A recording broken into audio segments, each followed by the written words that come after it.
una palabra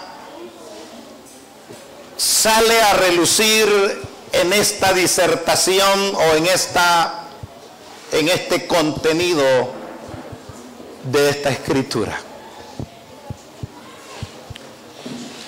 Y es la palabra alegre. Pero esto digo, dice, el que siembra escasamente, también segará escasamente. Y el que siembra generosamente, también segará.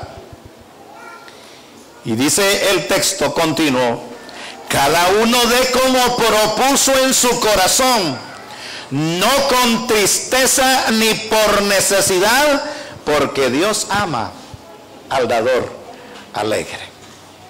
La palabra que sobresale es la palabra alegre.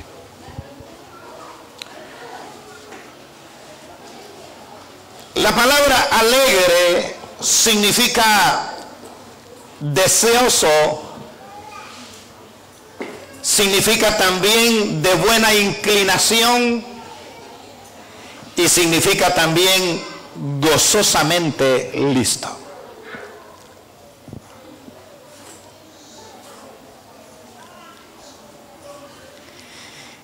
También se describe la palabra alegría al dar, porque es referido a lo que nosotros damos en el reino de Dios.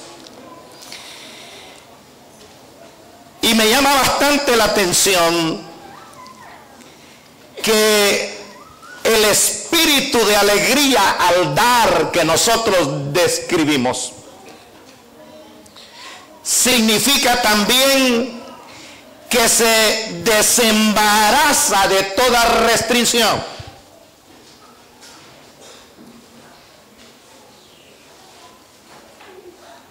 La palabra en el contexto del idioma español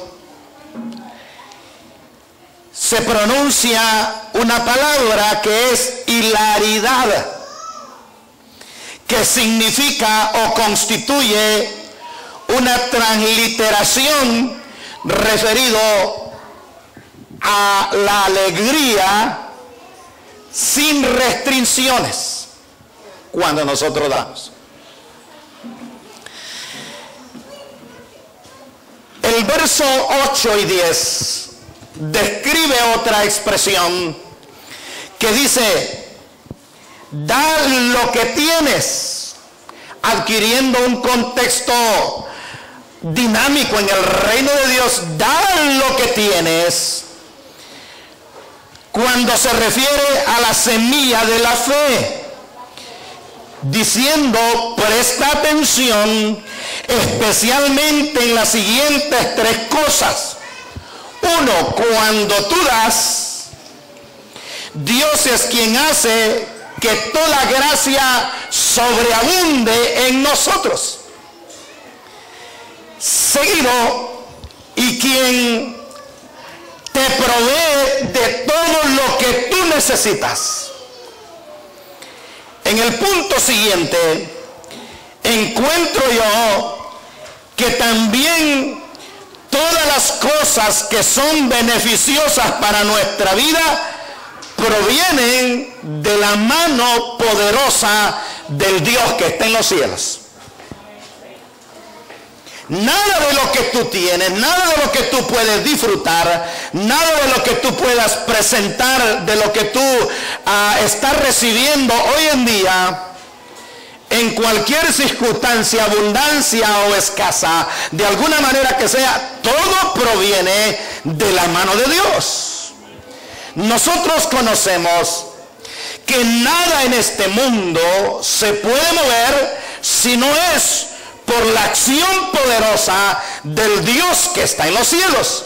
Aún las hojas de los árboles se mueven y se agitan, es producto de la voluntad poderosa del Dios que está en los cielos. Todas las las cosas beneficiosas para nuestra vida provienen de la mano de Dios. Segundo, a nosotros se nos da con suficiencia. Se nos da con suficiencia aún porque la Biblia dice que Dios nos da abundantemente. Dígalo conmigo, abundantemente. No me entendió, ¿verdad? Dios nos da a nosotros abundantemente. Lo repite conmigo, abundantemente. Recuerde que aún el expresarlo es una acción de fe.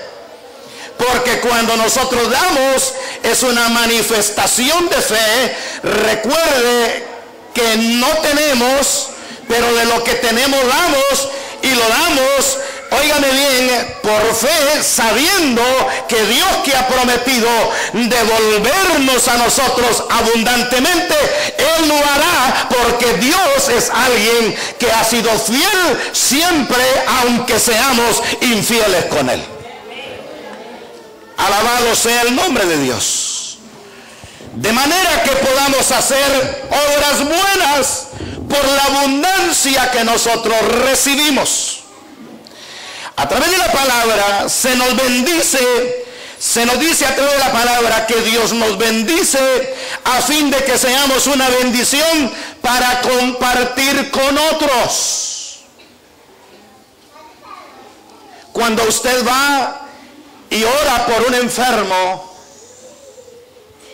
y le dice al enfermo, Dios te levantará o te ha sanado de tu enfermedad, pero usted solo oró y se fue, la oración simplemente es llevada a través de la manifestación de la obra cuando nosotros compartimos de la abundancia que Dios nos ha dado. Esa persona que nosotros hemos orado, ahora, después de orar, también tenemos que dejarle para que pueda alimentarse. Hay quien que no ha podido trabajar, hay quien que no ha podido hacer nada producto de la enfermedad. Fuimos y oramos, pero no tiene que comer. Y no actuamos en fe al dejarle. Entonces, de manera que podemos hacer obras buenas, se nos bendice a fin de que nosotros podamos bendecir a otros compartiendo de lo que Dios nos ha dado. Mire qué tremendo. La iglesia primitiva practicaba en su adoración, en el ritual que ellos practicaban, nada que ver con lo que nosotros practicamos en las iglesias.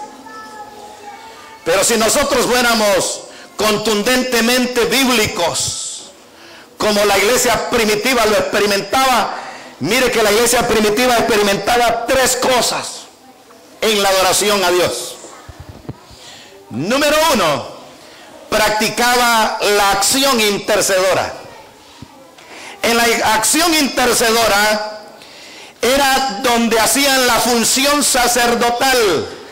Se ministraban unos a otros, orando por las diversas necesidades. A veces en el culto ni queremos orar. A veces en el culto unos están orando y otros no da lo mismo como hacerlo, como no hacerlo. Pero vaya, yo no voy a criticarle porque solo le hago referencia a lo que sucede. Y la función intercedora, oraban unos por otros, y en la oración unos por otros manifestaban su amor entrañable por lo demás, porque recuerde que orar por otro es compartir la bendición que Dios nos ha dado, también porque a través de la administración que nosotros hacemos, recuerde que poner nuestras manos sobre otro tiene mucho peso según la Escritura. La Biblia lo dice: estas señales seguirán a los que creen, en mi nombre pondrán las manos sobre los enfermos y estos sanarán. comerán cosa mortífera y no les hará daño, echarán fuera demonios, hablarán nuevas lenguas. Aleluya, alabado sea Dios. Tiene mucho peso el poner las manos sobre la vida de otro, al grado de que compartimos la administración y demostramos nuestro espíritu de amor y de interés por los demás. En la función del culto que practicaba la iglesia primitiva en el Nuevo Testamento, la segunda función que hacía la iglesia, en la iglesia primitiva, la comunidad cristiana, era la acción profética. En la acción profética era el tiempo de la predicación de la palabra, donde todos escuchaban la palabra con reverencia, donde todos digerían la palabra con mucha autoridad, porque la palabra es a través de ella donde Dios nos habla cómo podemos conducirnos en nuestro diario vivir.